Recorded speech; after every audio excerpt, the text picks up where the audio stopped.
listening to Coffee and Conversation with Recovery Advocate Network, the nonprofit organization that strives to address the staggering disparity in resource availability for individuals suffering from mental health disorders, processing disorders, addictions, trauma healing, and sexual identity challenges.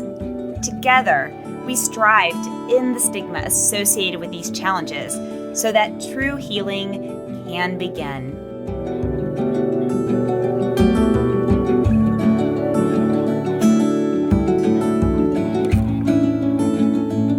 Welcome back to Coffee and Conversation with Recovery Advocate Network. I'm your host, Ann, and I welcome you to episode number 75. Today, our guest is Tamara Ridge, who discusses her journey as a trauma survivor and therapist and how she developed the trauma erase method to help others heal from trauma. She explains the difference between complex PTSD and PTSD and the impact of trauma on everyday life and relationships. She shares her 4-phase approach to healing trauma, which includes calming the body, soothing emotions, healing trauma responses, and recovering from the impact of trauma. She emphasizes the importance of mindfulness and self-awareness in the healing process. This conversation, we highlight the importance of healing from trauma and finding joy in life. Tamara shares her transition now from trauma-focused work to focusing on joy and creating the Joyful Alliance. We also emphasize the importance of self-care, setting boundaries, and choosing the right people to surround yourself with. Okay, you're going to love this episode, and I'm super stoked for Tamara's new journey with the Joyful Alliance. I will include those bits of information in the show notes. Okay, so now what do we need to do? Well, we need to remember our 3 C's of engagement. That first one is go ahead and do this now, okay? Because you're going to be like me, I forget. I think, oh yeah, I want to subscribe to this. I want to follow, or I want to share this with a loved one. And then I don't do it and I forget. So pause for a moment. And that first C is click. Click that live, love, share, follow, subscribe, whatever it is on the platform you're in, go ahead and click it to make sure you can have the opportunity to share this with your loved one and provide new hope for them today. Also, consider clicking to our website and clicking that donate button. We are working really hard with Rand to raise enough funds to begin to give our first bridge grants to individuals who really deserve that hope of recovery and that joy in their life. You can make a difference no matter how small. So please go to www.recoveryadvocatenetwork.org and click the donate button. Okay, the second C is click for the commit. That is what that C is. It is commit. Commit to staying to the full episode. You really want to hear how Tamara is now on her journey with the Joyful Alliance and adding joy to her life in hopes of maybe adding joy to your life or that of a loved one. And then that final C, well, of course, it is your coffee. Fill up your coffee, sit back, relax, and let's get started.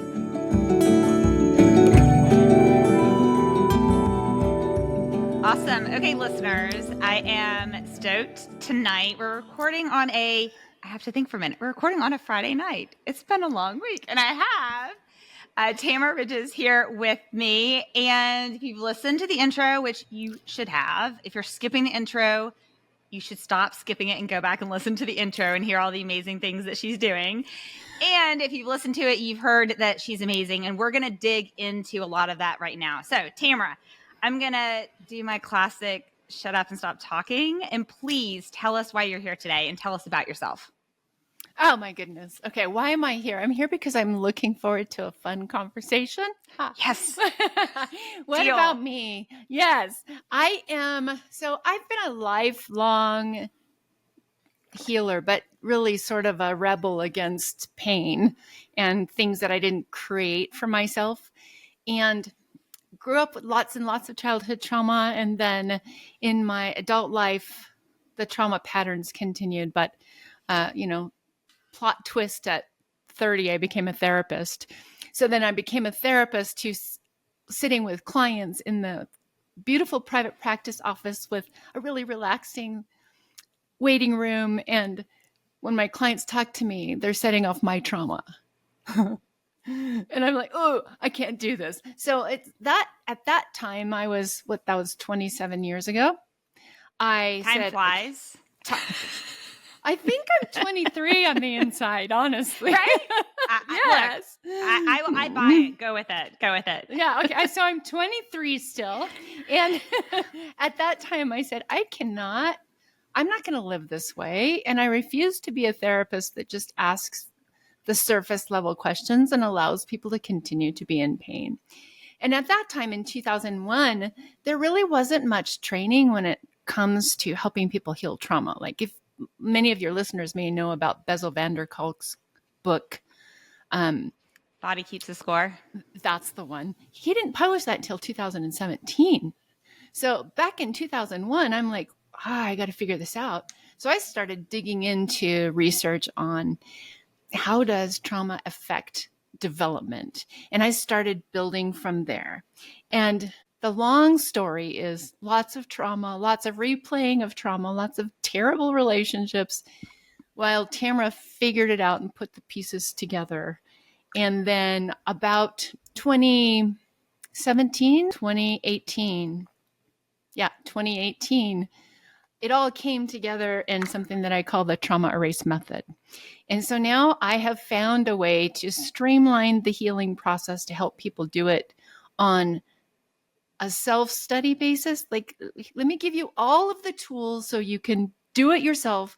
No secrets. I'm not going to be a therapist who hides it from you so that I can pay my kids' college tuition while you're still in therapy. Right. Right.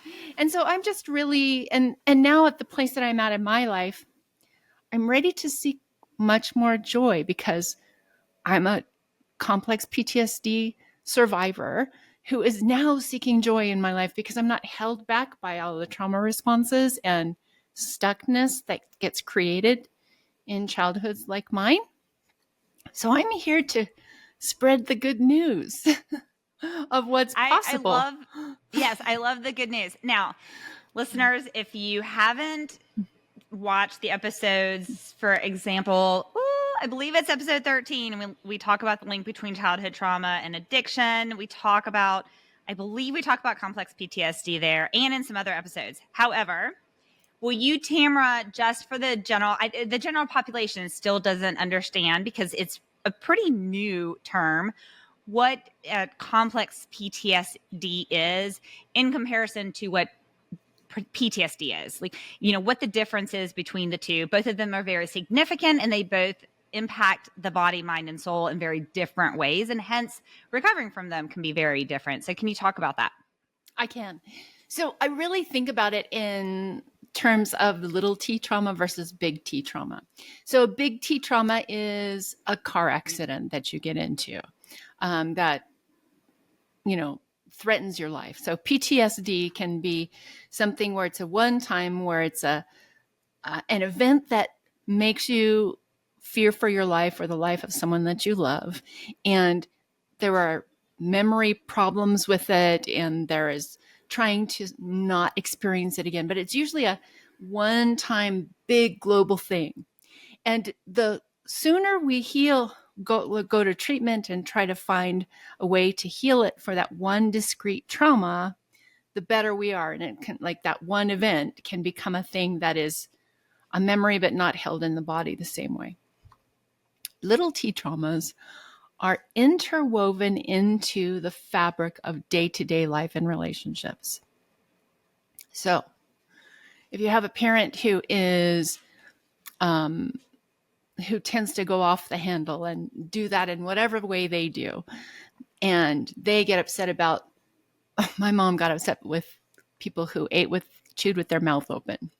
Didn't matter if you had a cold, right? So it didn't matter.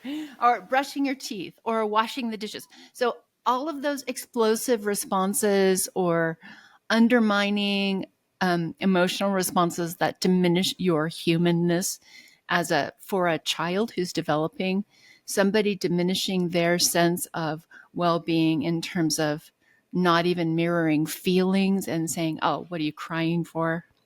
In my generation, keep crying, I'll give you something to cry about, is like a this undermined way of saying your feelings aren't valid. So all of those little things piled on top of each other, on top and on top and top, creates this layering of little trauma responses that are attached to everyday experiences. And so complex PTSD is when you then, as an adult, try to live your life and you can't figure out. I, for example, couldn't stand to be in the kitchen unless I had real soothing music and unless I sort of made a hurricane in there to get my food, and then I would run out because a lot of trauma happened for me in the kitchen. And so we can have these things that are quirky things where we think, well, I don't know, it's just I don't like cleaning the kitchen. No, actually, there's probably layers of trauma and 100 little events that happened in that space that cause that space that is generally neutral to hold fear for you. And that's the difference. That is so beautifully well said. Thank you. Okay. So we have trauma and joy. So listeners, we're giving a little teaser. We're going to talk about joy as well. Which should we dig into first? What do you want it? Which path should we meander along? I think, it's really interesting because the place I'm looking at now is joy and wanting to be in that place of joy. But the thing that stops a trauma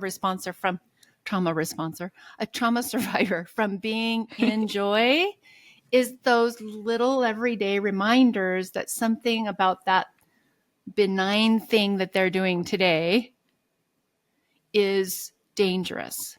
So when I have a beautiful relationship, and when I was early on in the relationship, I was reading spiritual material, sitting in bed in the morning, which sitting in bed in the morning and not getting out of bed to do chores was breaking the rules, old rules, trauma brain stuff.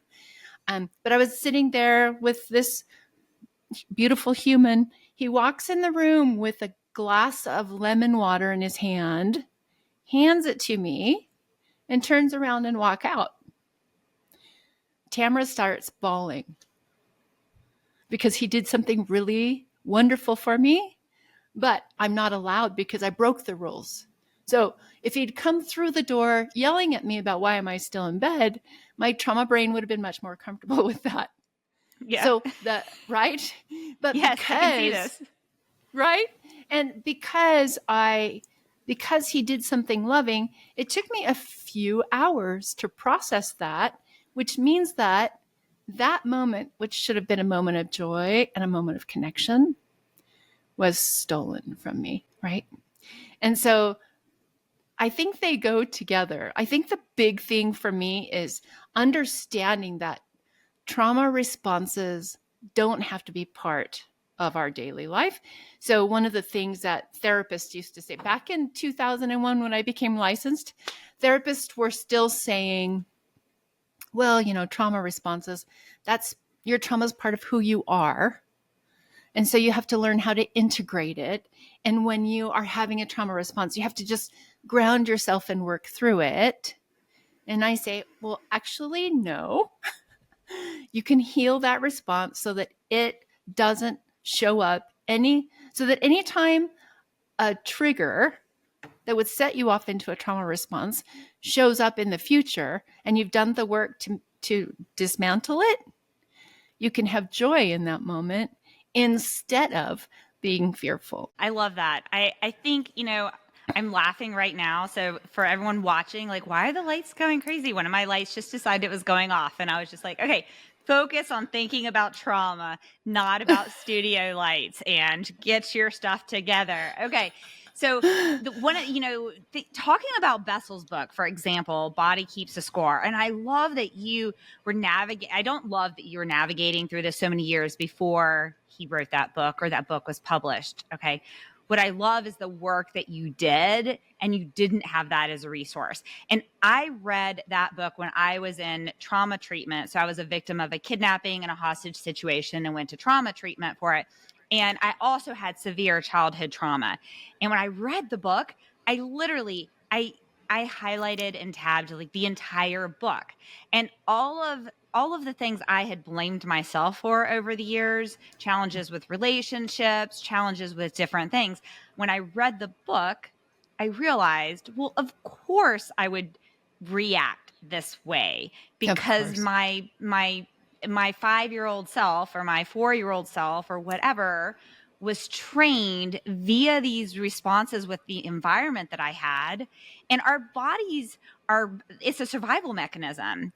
We adapt to the triggers in our environment. We figure out how to navigate those.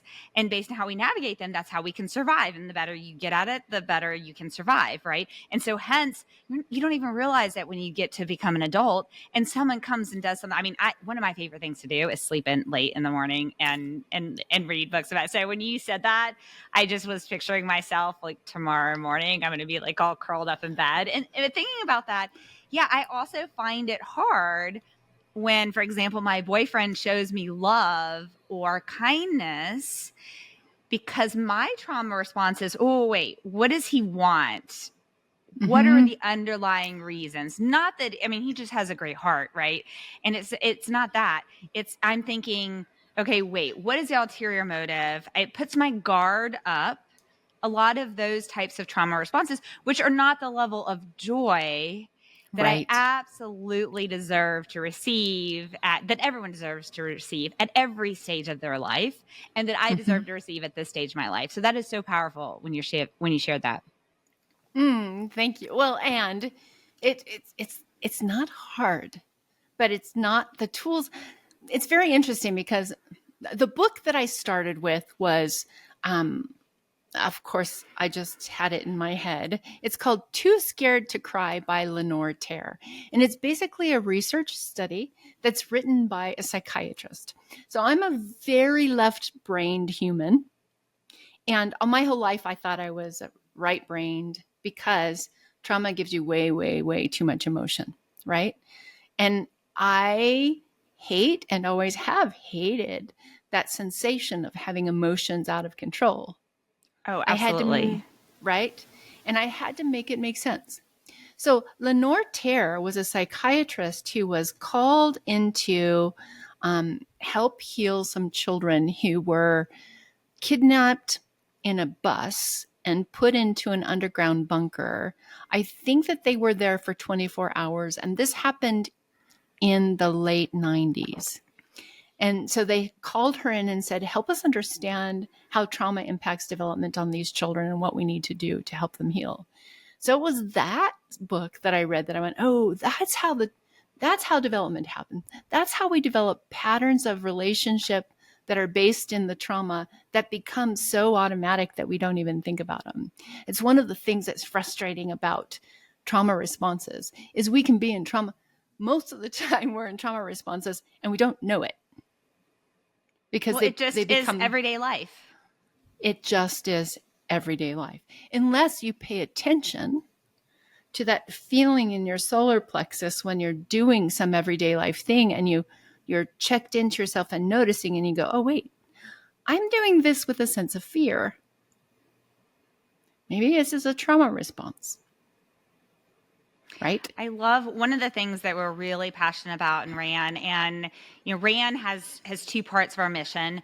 One, RAN being Recovery Advocate Network, one being education and reducing the stigma. So that's what we're doing right now. Tamara and I are educating, reducing the stigma, and we're just having an amazing conversation at the exact same time. That's one half of our mission of RAN.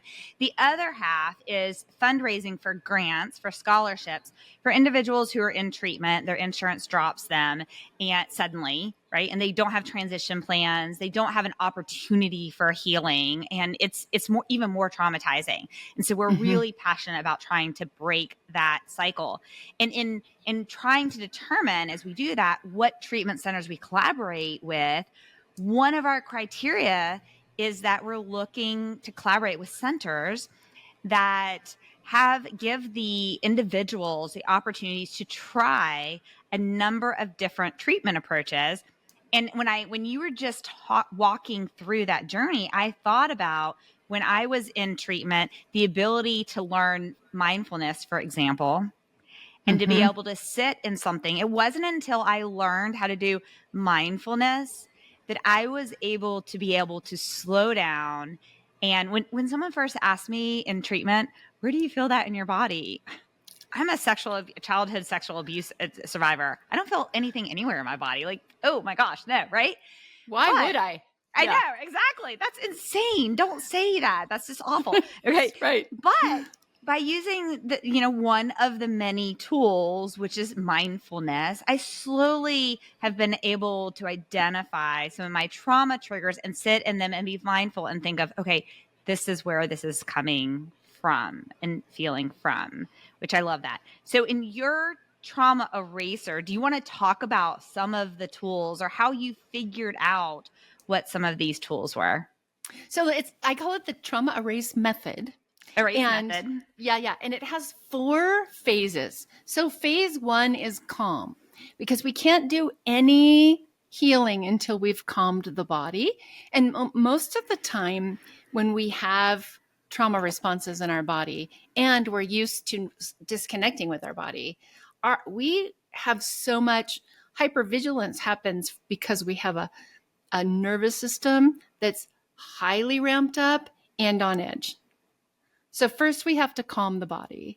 After we calm the body, the next thing we have to do is soothe emotions, right? Because somebody says you have to be mindful, and then you're like, I do not have to be mindful, because if I notice that I have a feeling in my body, I'm going to go screaming around the block, right? So, absolutely. That was right? Me. Absolutely right. Not going to happen. Right. Yeah. So it's calm the body, soothe emotions, and really tell the difference between, I call it body history. So one of the things that I love about the trauma erase method is you don't have to tell the stories. Telling stories re-triggers people. Absolutely. Absolutely. And every time there's a re-triggering, it reinforces the trauma response. So that trauma response gets stronger, not weaker. So I refer to something called body history. You think about body history as like a pressure cooker. So if I have a trauma response that I am just pushing away, it's creating all of this pressure in my body. And when that trauma response happens, I can think, well, wait, what is this? Use my mindfulness and go, what is this? And all I have to do is spend 30 seconds with it and say, how does this feel familiar? And my body opens the story for me, and I know exactly where it came from, right? And that awareness and paying attention to what's in the body history without telling the stories of body history is enough to go into the trauma response and say, okay, what is the automatic thought that happened? And what's real right now? My body history is telling me that right now I'm in a huge crisis and my life is in danger. But if I breathe and look around, is my life actually in danger? It's not. Okay, so what's real in this moment, right? And through a process like that and understanding what's in the body history and figuring out what's real now and then using that to help soothe the body every time it comes up, then we can actually make trauma responses stop. Trauma responses are sort of, they're grouped in the trauma brain in a thematic way that when we heal enough trauma responses that are adjacent, the brain says, oh, that area is not a threat anymore, and drops them. And then over time, what happens is that all you have to do is recognize you're in a trauma response, and your brain says, okay, what's real right now? And it swoops in and does the healing work. So that's heal. That's a big piece. And then recover, because there are different aspects of recovering from trauma that have nothing to do with the most scary part, which is healing trauma responses. It's the trauma responses that we hate the most. Recovery, there are 3 different kinds of feelings that are associated with healing trauma. There are here and now feelings, there are trauma responses, and there are grief responses to realizing the impact that a trauma response has had on our life, stealing joy, losing time, all of that, right? So that's what my 4-phase process framework looks like inside the trauma erase method. How did I discover it? It started when I was in 2001 and I noticed that I couldn't sit still, or I'd ask my client a question that was pointed, and then it would be very hard for me to sit quietly because I'd be in my own trauma responses, to when I was 30 years old, I was attacked by a dog when I was 5. It was my grandmother's dog. Oh, no.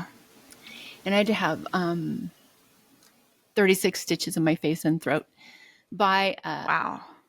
a plastic surgeon. The emergency room said, we're not touching her. She needs to go to an emergency plastic surgeon. So then when I'm 30, long story really, really short, is that I got confronted by a Chihuahua. And when that happened, I responded as a 5-year-old would, right? And so then I went in my house, 30 years old, Amazon woman, 6 feet tall. This dog was as big as my foot, right? And I went in there. It's crazy. I love this description. This is amazing. Well, and the reason that confrontation ended is because the dog was smart, right? The dog said, wait, I'm going to circle around you. I'm going to keep facing you. I'm circling around you. And I'm like, oh, good idea. So I'm circling around you too, so that he can go his way and I can go on. And then I got in the house and I'm like, what just happened? My body reacted as if I was a 5-year-old. Hold on. So that's the first time I was able to start pulling it apart. And I started, because I really did have like a false belief that I'm dog food, and that if I'm outside and I have any fear, then all the dogs 15 miles away will come and eat me. That was my belief. And so I went, wait a minute. Maybe there's a difference between an aggressive dog and a non-aggressive dog. So I started testing presumptions and started really kind of trying to figure out if what I thought was real was actually real.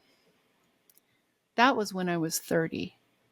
And I started putting all of these other pieces together. And then finally, when I was in 2018, I was doing a business project.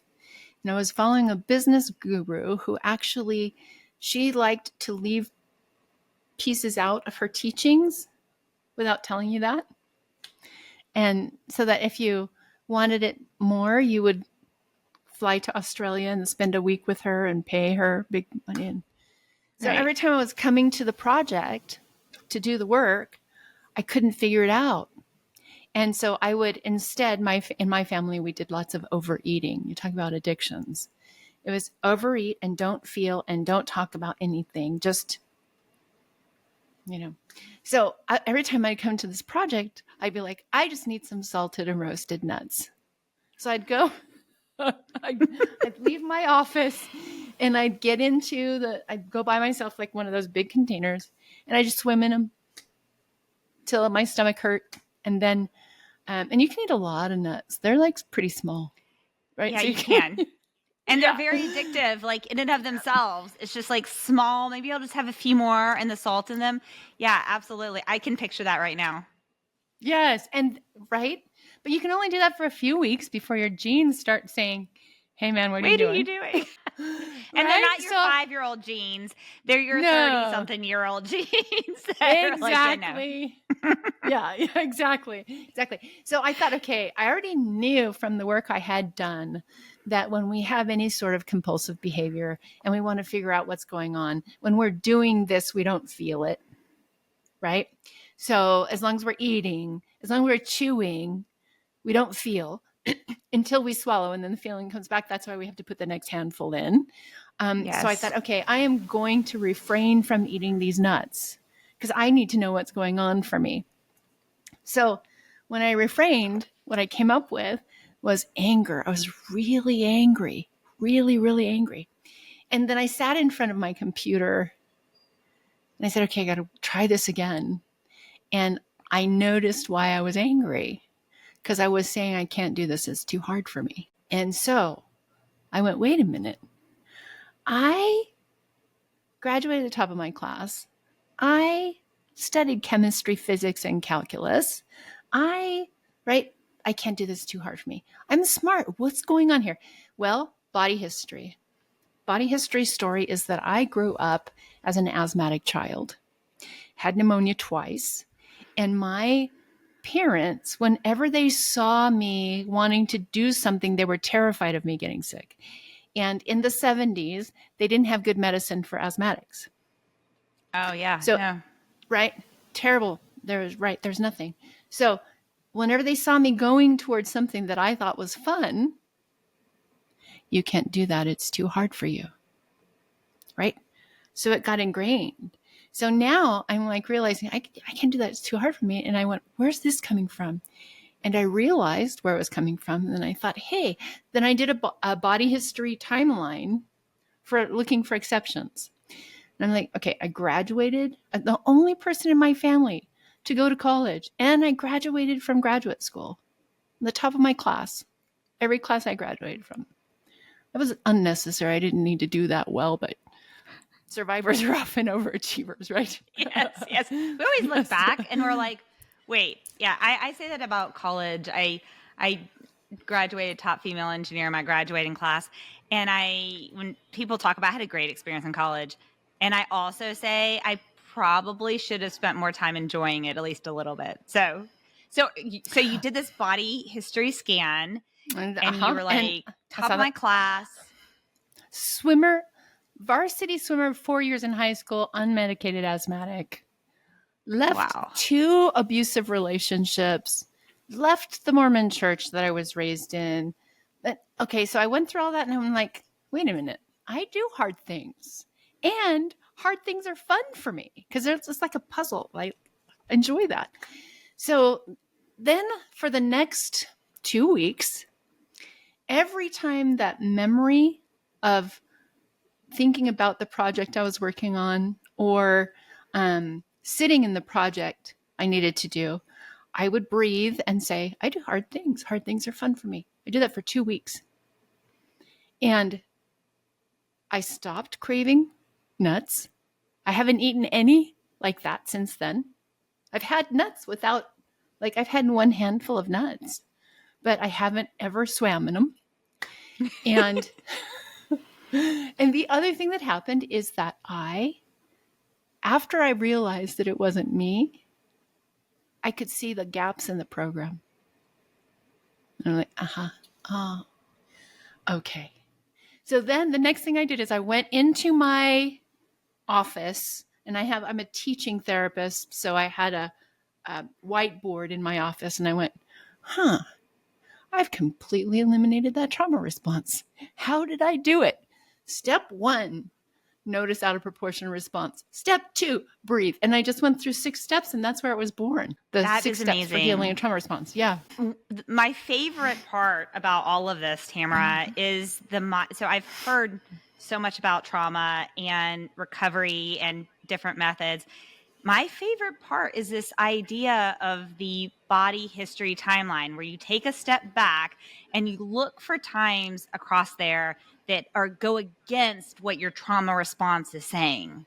How powerful is that to just pause and say, wait, there was this time of this and this time, because those are facts. Those are facts that relate to us as human beings. Right. And oftentimes with lots of trauma, those aren't the things that we highlight in our brains, that we kind of just toss them to the side. We highlight the trauma things, and those are the things that stand out, like those moments, right? But not the times that go against those moments. And I love how you walked through pausing, right? And walking through the wait. I have proof. And really what you're doing is a lot of neuroplasticity where you're rewiring your brain to have appropriate responses to the stimuli that it is receiving in real time, instead of resorting back to the stimuli and the responses that happened when you were a child or in a different situation. That's not at all applicable to life now and to the joy you're leading towards. But if we don't teach our trauma brain that, it stays in it. Absolutely. Right. So we have to, it's just like the idea of accepting the lemon water in the morning, or saying, he's being kind to me. What is that? When I was finally at this place where my life was just feeling good, externally it was feeling good, trauma brain was doing flips, but externally it was good. And I found myself in this really unhappy place. And I thought, why? I looked around, I have a beautiful partner, we have a lovely life. What the heck? It's because the trauma brain does not want to let go of those habits. They are habits. And so I actually even started writing. I did an experiment and said, okay, I'm going to write 3 things I'm grateful for every morning and what went well that day every night. And it took my trauma brain out of the scan for danger mode. But yeah, we have to teach our brain to do that. So Tamara, I am so obsessed with gratitude. And one of a book I just read, Leading with Gratitude, is amazing. I have a friend, she and I share a gratitude list with each other all the time. I have a couple of friends that this year we started our gratitude jars. Oh, yes. And so listeners, I mentioned that Tamara giving me such a great introduction to herself to help me out with the intro of this is going in today's gratitude jar. And and also I shared in a previous episode, one of the things that I recently changed is I changed my signature line. Instead of saying thank you, I changed it to with gratitude, and it's not automatically populating. I'm typing it every time. Oh, And beautiful. the thing that's amazing about that, Tamara, that I totally did not expect is every time I type it and I'm looking at the email or the person, the thing, I'm thinking about what is it about being a participant in this conversation that I'm so grateful for. And it is like a shocking like mind shift, like a judo mind shift that I didn't even intend when I started doing it, right? It was kind of a little whim after reading Leading with Gratitude. And then I started doing it. I was like, wow, this is like really powerful. Uh-huh. And the hard thing is that people who are still stuck in trauma or who don't realize that they can heal, look at gratitude. I have a video on my YouTube channel that says, I hate affirmations, right? I don't. But, so many of us do, because that's somebody else trying to take something and squeeze us into a hole we don't fit in. But when we say, okay, here's what I choose, that's the other part about healing, is that agency is so important. And so when you choose gratitude, your trauma brain will go, okay, we can do that. And that feels a little safer. And maybe I'll get comfortable with it. But when somebody says, here's the way you need to do this, just follow my rules, which is abusive already, right? Yeah. Yeah. But when we choose things like that, choose affirmations that actually fit. When you listen to your body history, if somebody had said to me, Tamara, just say to yourself, I can do this. I'm smart enough. Instead of, I do hard things and hard things are fun for me, it would not have made that trauma response go away, because it didn't fit perfectly the narrative of my trauma history, my body history, right? And it's the same thing with gratitude. When you say, what is the thing I'm grateful for? Nobody's making that up for you. You're doing it. It's beautiful. And the amazing thing about if you have the opportunity to have someone you share a gratitude list with is that so many times I'll read something, I'll have a hard day, and I'll read something that my friend Linda is grateful for, and I'll think, wait, I'm also grateful for that. And there's the power of sharing a hug in that way that is really amazing. I can relate. I still hate affirmations. And when I was in treatment and my therapist was like, okay, you have to write 100 affirmations. I was like, I'm not writing 100 affirmations. Like, no, that was just, and I didn't write 100 affirmations. I didn't do it. I refused to do it. I'm such a horrible client. No, good for you for keeping your I set a boundary. I was That's like, no, right. I can't do this. I can't do this. So Tamara, let's talk about some joy. So you were making some big transitions in your life and in your work, and you've spent such a period of time making a huge impact in the lives of your clients and those who work through your method. And now you're really excited to transition into this idea of joy. And I can't wait to talk about it. So tell us more. Okay. So I still have the trauma erase method, but I'm transitioning and rebranding and moving everything from a website that I built called Trauma Free Nation to a new place where I'm working right now on a program for helping people understand how to improve their attachment style using emotional intelligence strategies. And as I was doing it, I was like, okay, yeah, but that's still kind of close to trauma. And I'm not really in that space anymore. So about a year ago, I started creating art. And it is such a joy when I'm finding myself having a day with less energy, or maybe I'm grumpy. I will go, I'm going to make art. And my partner says, go make art. Because it always turns things around for me.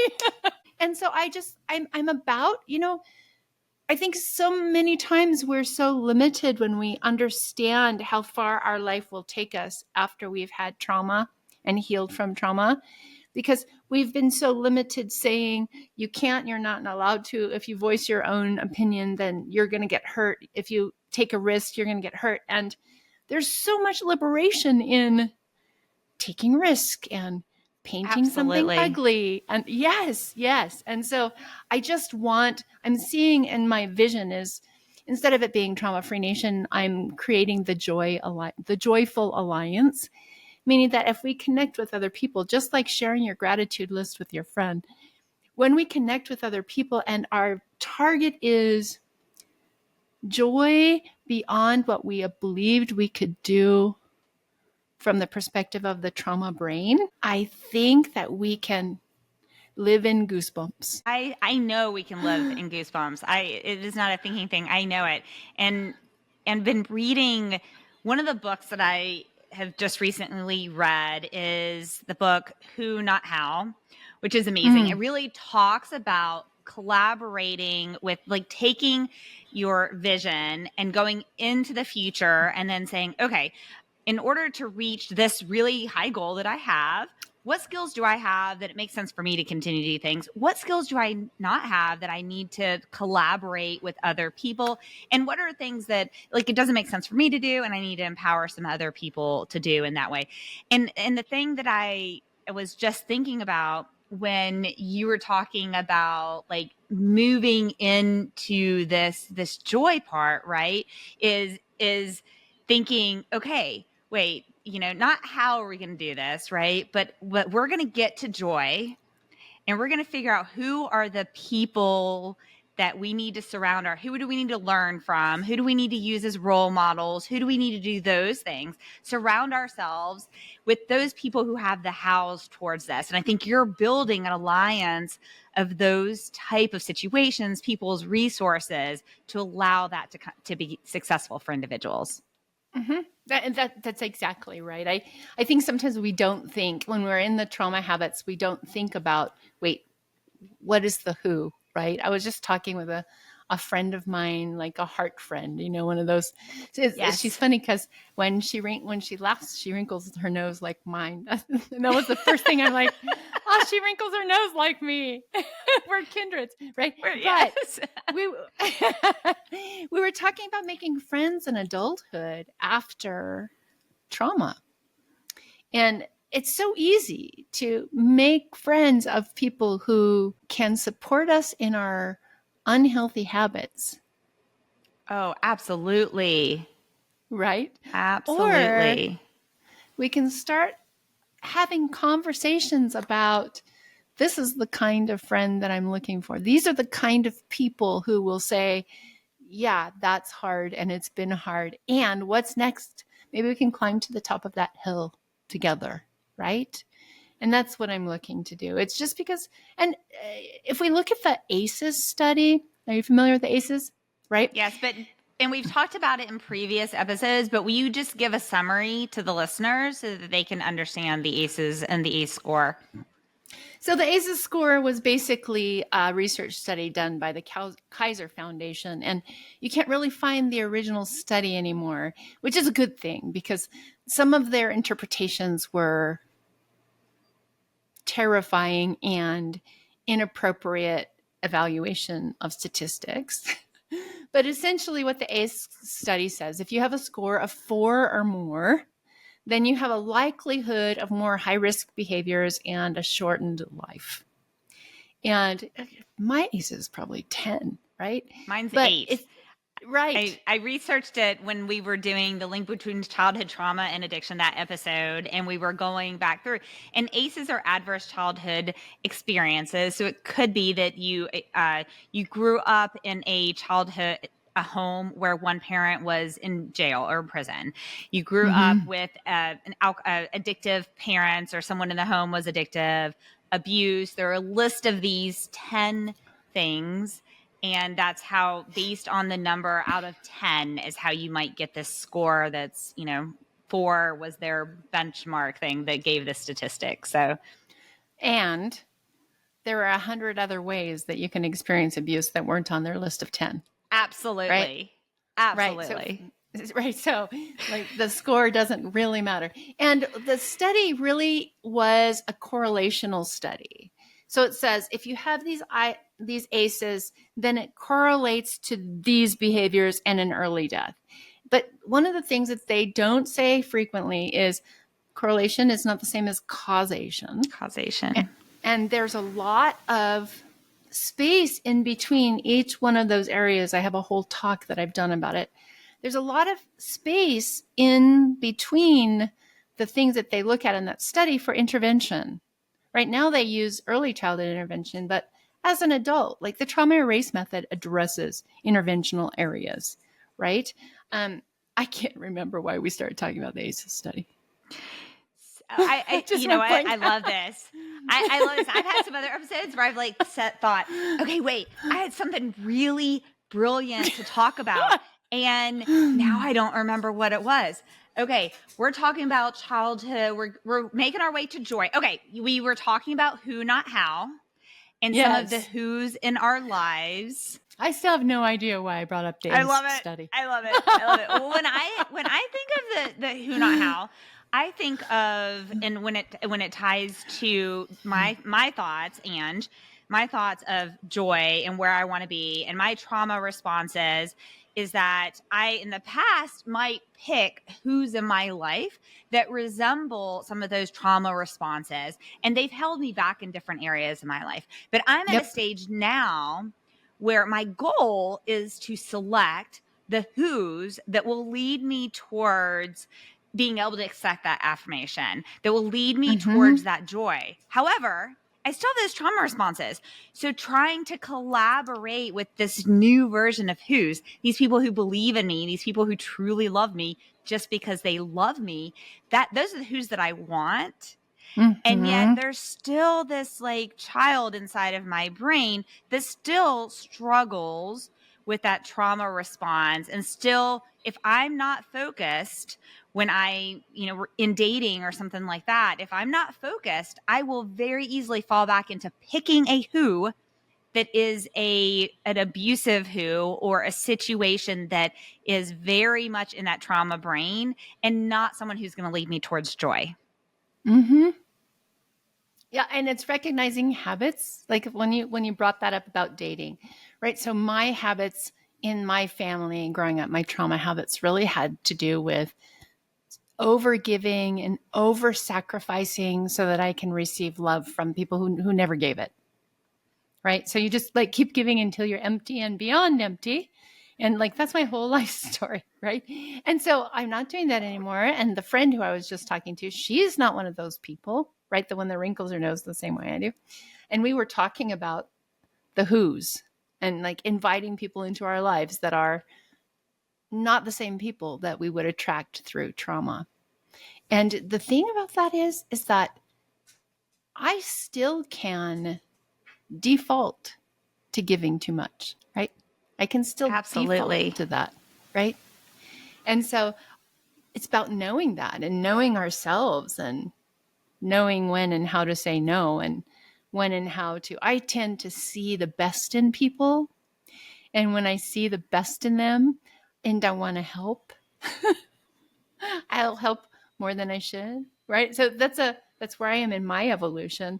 But what I've learned is that the more I can set healthy boundaries and say, oh, this is a you problem, not a me problem, and I'm going to take care of myself and I'm okay. There's more joy just in that. There's more joy in, it's so funny this morning, I got up at 6:40. I slept in my partner said, after I ate breakfast, my partner said, "You look sleepy." I said, "Don't tell me I'm sleepy." He said, "You look sleepy." And then like 20 minutes later, I'm like, I want to take a nap. But even those self-care things, I'm going to take a nap. It leads to more joy. Why? Because we're creating more balance in our lives, in our body, healing on a deeper level. We can't be joyful when we're out of balance. Absolutely not.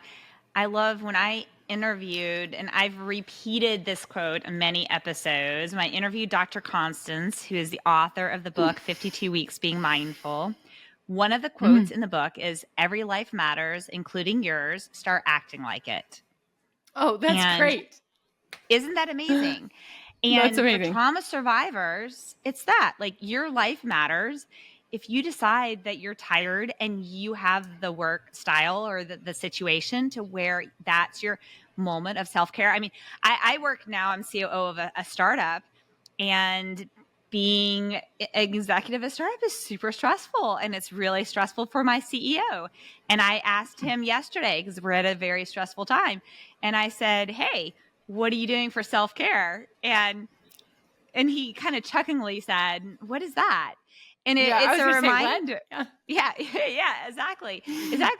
But, we should remind each other exactly that. Like, self-care, every life matters, including yours. Start acting like it. And I think that's, start acting like you deserve the joy. Start acting like you deserve to heal from the trauma, that you deserve the best relationships, the peace, love, and joy that they can bring to you, and find those who's in your life. If it's through, the joy. Oh my gosh, I had it in my head. The Joyful Alliance. The Joyful Alliance. That's right. Yes. The Joyful Alliance. If you find it through the Joyful Alliance, and you find it from members of your community, members in your workplace. I had one of my team members say to me the other day, because I talk about therapy a lot at work, because I want my team members to feel like they can. And one of the guys said, "Yeah, I was talking to my therapist, and we were talking about, how I want to move forward in my life and how I'm going to set up my personal value system." And let me tell you this. I of course was listening to him because I remember what he said, but I was more so joyful by the fact that he chose to be vulnerable and say, "I was talking to my therapist." And I love that. I was like, yes. I knew you're an amazing team member. And you see that self-care, taking care of yourself, healing in whatever way, because we all need to heal, is so important. And your focus right now is, how can I live my best life and be joyful? And one of those things is to determine, what are my values? What am I going to say yes to? What am I going to say no to? Who am I going to say yes to? And who am I going to say no to? I love it. Okay. So a couple of things. One, is there anything that you really hoped we would cover today that we haven't talked about yet? No, I actually think that, no. I just love the way we've meshed joyfulness and healing together. And I appreciate the opportunity and your openness to think about that. I know as a last moment pivot. So I love thank you for that. Yeah. Absolutely. No, I absolutely, this is such a pleasure, such a joy. And the next thing is your favorite motivational quote. And so, Tamara, what motivational quote are you going to share with the listeners today? It is, "The truth is inside you. Trust yourself." I love that. And it's authored by Tamara. And I love, that's right, when individuals, Tamara said, "Can I use my own individual?" I'm like, absolutely. Be Brave, Be Badass is my favorite one. And I'm the author of that. So absolutely. So say it one more time for the listeners. "The truth is inside you. Trust yourself." I love it. Well, this has been amazing, Tamara. Thank you so much. Thank you. Thank you for joining us today with your coffee and conversation. We hope you've been encouraged and learned something from today's story. To learn more about today's guest, please check out our show notes for more details. Now it's time to remember to like this episode, subscribe, and turn on your notifications to ensure you do not miss future episodes. Recovery Advocate Network envisions a world where individuals with mental health challenges receive comprehensive and effective treatment without the worry of financial burdens to themselves or their families, all without the stigmas often present in society. We are proud that every individual working with RAN does so on a 100% volunteer basis. You can support the mission by making a financial donation via PayPal or Venmo, or email donate@recoveryadvocatenetwork.org if you would like to donate items for our next fundraising auction. Please visit our website at www.recoveryadvocatenetwork.org to learn more. Now, stay in the loop about upcoming events, future episodes, and more by following us on Facebook, Instagram, Twitter X, TikTok, LinkedIn, and all major podcast platforms. As a reminder, the experiences and advice expressed in this episode are the host and guest's own personal stories and do not represent the opinions of any organization mentioned. RAN is passionate about opening the doors for all voices and experiences, not just those expressed in any particular podcast. If you want to share your experiences or expertise, we encourage you to be a future guest by emailing us at podcast@recoveryadvocatenetwork.org or submit a blog by emailing blog@recoveryadvocatenetwork.org. We also encourage you to comment on the episode so that we can continue to provide content that is most beneficial to the community. How do you do that? Visit our website at www.recoveryadvocatenetwork.org, and in the top right corner, click that comment button and comment. So listeners, what do you need to do? Pause what you're doing, subscribe, follow us. Please give us a like and a 5-star rating, write some meaningful comments, and most importantly, share these episodes with your friends. You never know whose heart you will touch, so please be a part of a reason someone has new hope today. If this episode was triggering to you, we encourage you to contact your support system, therapist, national and community support groups, the Global Crisis Text Line by texting 741-741, and/or if in the U.S., dialing 988 to reach the Suicide and Crisis Lifeline. If you're in the U.S. and need additional resources such as shelter, support group resources, transportation, food, and/or a safe, confidential path out of physical or emotional domestic abuse, please call 211 or visit www.211info.org for assistance. Now, we know you are very busy, and we are grateful that you said yes to sharing time with us today. If you stuck to our 3 C's of engagement and listened to the full episode, then visit the podcast section of our website and leave the comment about the podcast, and you'll be entered to win an autographed copy of one of the books from one of our book club series, as well as a Coffee and Conversation coffee mug. So thanks again. Until next time, back to your coffee.